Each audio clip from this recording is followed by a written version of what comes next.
Hello everyone, welcome to my YouTube channel আৰু আগতীয়াকৈ happy new ইয়াৰ জনাব নোৱাৰিলো পলমকৈ হলো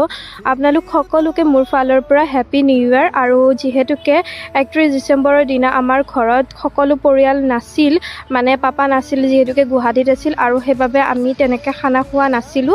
আৰু তাৰ পিছত বৰমাও যেহেতুকে অকলশৰীয়া সেইবাবে ভাবিলো যে বৰমাৰ লগতে খানা এটা খোৱা যাওক কিন্তু নিৰামিষ ভাত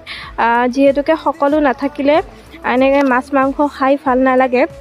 সেইবাবে ভাবিলো যে আমি এনেকে কণীৰে ভাত আঞ্জা খোৱা যাওক সেইকাৰণে সকলোৱে মিলি আমি পিছফালে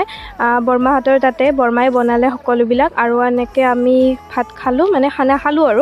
আৰু তাৰ পিছত ৰাতিলৈকে ই বিচাৰি মানে ভাইটিয়ে বিচাৰি আছিল যে কিবা এটা খোৱা যাওক মাছ মাংস কিবা এটা খোৱা যাওক সবে যেহেতুকে 31 ডিসেম্বৰৰ দিনা খানা এটা খাই সেইবাবে সি অলপ মনটো বেয়া কৰি আছিল তাৰ পিছত মই অলপ চিকেন লৈ আহিলো আৰু লৈ আহি এনেকে আমি সকলোৱে মিলি কিনে মই বনালো চিকেনটো এনেকে খালো তাৰ পিছত গাহৰি পোৰাও খালো ডেটছ ইট ভিডিঅ